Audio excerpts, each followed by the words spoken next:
And now we're going to take a look at the Zhou Dynasty. This is the second dynasty of China that we're going to study in our exploration of early civilizations. Let's start by checking out the definition of government. What is government? First of all, it's the process of governing, especially the control and administration of public policy which provides for the needs of citizens. So we talked about the characteristics of civilization with all the other civilizations that we've looked at, and we know that well-organized central government is one of those.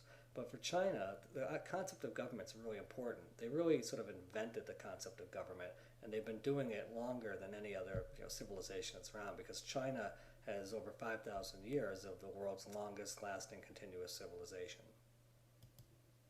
Okay, to understand the concept of Chinese government, we have to understand also what's referred to as the mandate of heaven, or Tianming.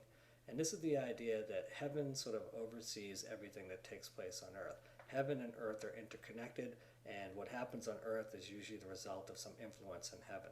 Also, keep in mind that the Chinese concept of heaven is not like that in the West, with the idea that what's up in heaven is sort of an exact representation of what goes on here. If there's an emperor on earth, there's an emperor in heaven. If there's a mailman on earth, there's probably a mailman up in heaven. So there's this sort of interconnectedness between what goes on up there and there. That's a very simple way of looking at it, but essentially that's the basic way to think about it. Okay, so it's a belief that heaven gives the right to rule. That's essentially what the mandate of heaven is. So if an emperor is going to be worthy of being the emperor, it's because heaven gives him the right to do it. That's the best definition to work with the mandate of heaven. Now, the ruler must be moral, ethical, and good. So those are three characteristics that heaven would expect from a ruler. Be moral, ethical, and good. In exchange, subjects are going to be loyal and obedient. In fact, a good, moral, and ethical emperor doesn't have to tell his subjects what to do.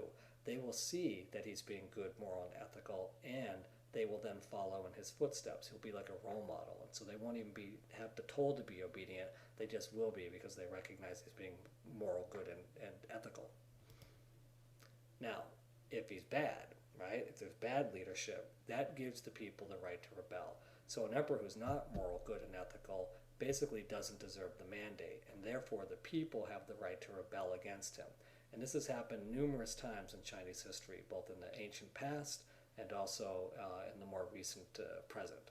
So again, the concept of mandate of heaven is be good, moral, and ethical. You deserve to rule. If you're bad and immoral and unethical, then you should be overthrown by the people. Okay, and who makes that possible? Heaven dictates that that's going to happen. Okay, so how do you lose the mandate? There are 4 ways you can lose it. By the way, this is a picture of the first emperor of China, who we will learn did not always do the best things that he should have done, and as a result lost the mandate. All right, first of all, here's the 1 and 4. Weak, corrupt, or cruel leadership. Okay, so again, being immoral, not being good, being unethical, but being weak, corrupt, or cruel is one way in which you can lose the mandate. Also, natural disasters. Basically, earthquakes, floods, and famines are all seen as signs from heaven that an emperor or a government has lost the mandate to rule. Think about it. Who can make an earthquake happen? Heaven. Floods, heaven. Famine, heaven. Those are not the sorts of things that humans have control over. So those would be seen, particularly by Chinese peasants, as signs from heaven that the current leadership deserves to be replaced. Also, losing the loyalty and support of the people. Okay, so if you're failing to meet the needs of your subjects, that's basically justification for them to rebel against you. And the rebellion itself would be a sign that you've lost the support of the people. And then losing a war. So if you have a series of wars going on and they're not going very well, there's a pretty good chance that's a sign that you've lost the mandate. So these are 4 specific ways, or 4 specific, let's say, characteristics that may occur that may reflect that an emperor or a government has lost the mandate. All right, so this is known as the dynastic cycle, okay? And basically what happens in a dynastic cycle is you start off with a nice new dynasty. New dynasties are great. They usually bring peace, they usually rebuild the infrastructure, they give land to peasants, and they protect the people. So when we say rebuild the infrastructure, I mean they rebuild roads and walls. They basically give peasants land so that they can farm, and it generally protects people from sort of bad things. Okay, so new dynasties are really good. And usually a new dynasty is led by someone who becomes the emperor because he was good, moral, and ethical and had the support of the people because he does these things. Okay, so over time, many generations will go by, and that's going to change the dynasty. So the problem is this: if you have an emperor and he's good, moral, and ethical, that's great. But his child, his son, a little bit of dad might rub off on him, and he might also be good, moral, and ethical as well. But by the time you get to the grandson, that starts to fade a little bit. So you get 4 generations out, and by the time you get to the great-grandson, he never knew the original founder of the dynasty. So all that good, moral, and ethical stuff that made him a good emperor in the beginning for the great-grandson isn't really there. In fact, the great-grandson was born the emperor. He never had to work hard at it. He didn't have to earn it. He had a sort of golden spoon in his mouth. And so he might not have the same qualities of being good, moral, and ethical that his great-grandfather might have had. So over time, after many generations, that new dynasty becomes an old dynasty. And what old dynasties start to do is do things like tax people too much. They stop protecting the people. They let the infrastructure decay, so the roads and the walls. They also treat people unfairly. In particular, they'll tax peasants a lot, but they'll give tax breaks to the rich and powerful, so that they can stay in power. So that's not very fair. And again, those are the sorts of things that are seen as being an old dynasty does that sort of thing. Okay, so what happens then is over time, if an old dynasty continues in that way, that old dynasty will lose the mandate of heaven. And how do they know that? Because what happens is problems will occur. Floods, earthquakes, famine, peasants' revolts, invaders attacking the empire, and bandits will start to raid the countryside. These are all really bad things that will start to take place, and people will interpret these as signs that the old dynasty has simply lost the mandate of heaven. Now, I want you to think about this for a second, particularly with floods, earthquakes, and famine. I can't make a flood happen. However, what I could do is I could build levees and dikes to prevent a river from actually flooding. Okay? Earthquakes. I can't stop an earthquake. However, I could have strict building codes that make it less likely that buildings will fall on top of people. And I can't stop famine. However, I could build granaries and store grain in those so that when there is a time for people who are hungry, I can open up the granaries and redistribute food. So I can't stop a flood, an earthquake, or a famine, but what good government can do is it can prepare for these things, and it can sort of prepare in a way that might lessen the problems of a flood, an earthquake, or a famine. That's not heaven, that's good government.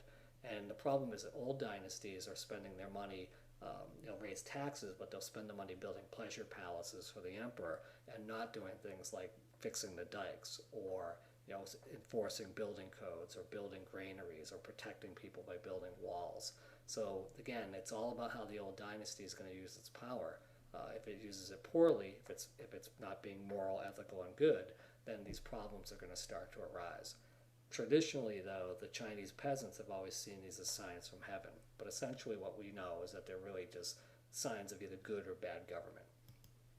Okay, so what happens at that point? The new dynasty might come along and claim the mandate of heaven. Why that happens is essentially peasants will revolt. A peasant army might rise up against the government. The leader of that peasant army might be a capable, strong, good, moral, and ethical guy. He'll lead people against a corrupt old government, and as a result, he'll have a lot of loyalty and support of the people. He'll claim the mandate of heaven, and he'll start his own dynasty.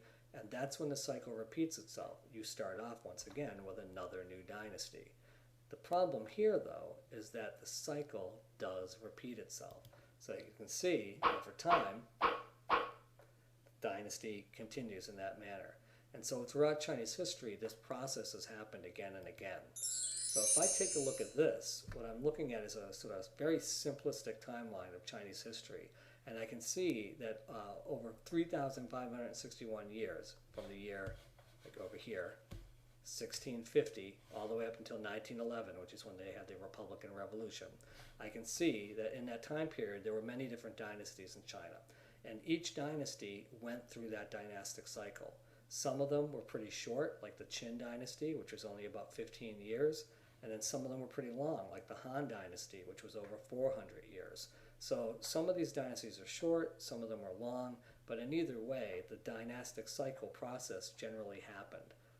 Keep in mind, this real Chinese timeline would be much more complicated than this, but this is a simplistic view of it. Also, I just want you to look at this as well. Here's where Columbus arrives in the New World in 1492, right during the middle of the Ming Dynasty. And the United States of America wasn't even formed until the Manchu or the Qing Dynasty. Okay, so this is important that you understand that from the perspective of people in the United States, we like to think that we're the best at government and we have the best system of government. But keep in mind, the Chinese have been doing government for much, much longer. All right, compare the numbers at the bottom. 3,561 years compared to 134 years. This is all up to 1911, but still, I think the Chinese have us beat in terms of understanding how government functions. This is the other way I want you to think about this. The Chinese don't think necessarily about time in the same process that we do when it comes to history. So we like to think that history goes in a nice straight line, just like the last timeline we looked at, right? It's linear. You have a starting point, an ending point. As people go through time, things get better. But the dynastic Chinese timeline sort of works more like this.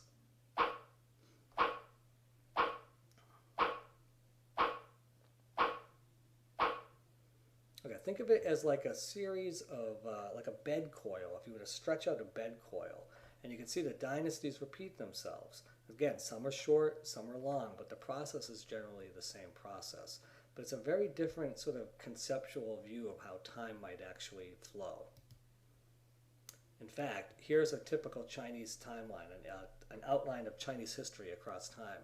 And you can see it's not the perfectly straight line that we usually see when we look at a Western style timeline. So again, the concept of time in the Chinese view of things is a little bit different. You can also notice that Chinese history is a lot more complicated than the timeline I showed you earlier. Okay, well, that's pretty much it. For the Shang and the Zhou dynasties are going to pretty much come to an end at a time period when China is basically living in what's known as the Warring States period. And this is going to be a time period that we'll look at a little bit later in the course. And just I want you to be aware that after the Shang and after the Zhou dynasties, China was sort of divided up and fighting amongst itself. But eventually one of these dynasties, this one here, the Qin, will conquer all of China and unite China under one Chinese empire, the Qin Dynasty. And that will be a topic that we'll explore in a later screencast.